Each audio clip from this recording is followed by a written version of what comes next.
Etela Rajender, Teenmar Mallanna, MLC కవిత, రాజా సింగ్. ఇప్పుడు ఏంటంటే ఇప్పుడు బీజేపీ రాష్ట్ర అధ్యక్ష పదవి ఈటెలకు వస్తుందని చెప్పేసి చాలా ఎక్స్పెక్ట్ చేసిండు, 100% ఇక నాకే, ఇక నేనే అధ్యక్షుణ్ణి అన్నంత స్థాయికి ప్రచారం చేసుకున్నాడు.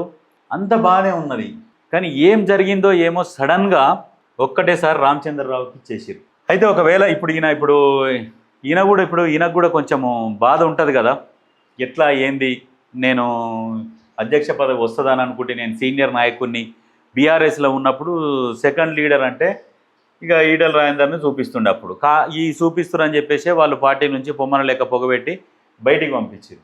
ఇప్పుడు ఈయన ఏం చేస్తాడు, కొత్త పార్టీ పెడతాడా అంటే ఆర్థికంగా బలంగా ఉన్నాడు, దానికి కూడా 100% ఆర్థికంగా బలంగా ఉన్నాడు, ఒక ప్రజలలో కూడా ఎంతో కొంత గ్రిప్ ఉన్నది.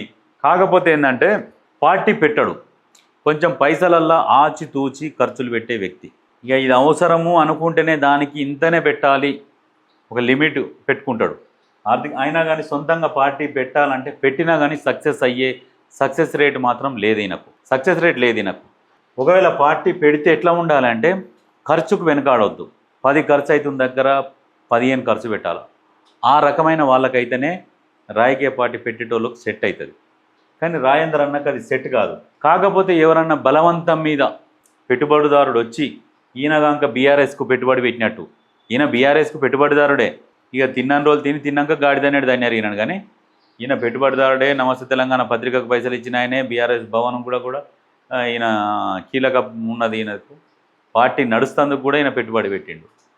ఈయన లాస్ట్కి బయటికి నూకిరు. సేమ్ మళ్ళీ ఈయనకి ఇట్లా పెట్టుబడి పెట్టేటోళ్ళు ఎవరన్నా వస్తే ఏమన్నా పార్టీ పెడతాడు, పెట్టినా కానీ సక్సెస్ రేట్ మాత్రం 50% ఉంటుంది. సక్సెస్ రేటు 50% ఉంటుంది. ఈయన పార్టీ పెడితే మాత్రం బీఆర్ఎస్కు చాలా మైనస్ అవుతుంది. బీఆర్ఎస్కు ఒక 35% మైనస్ అవుతుంది బీఆర్ఎస్కు.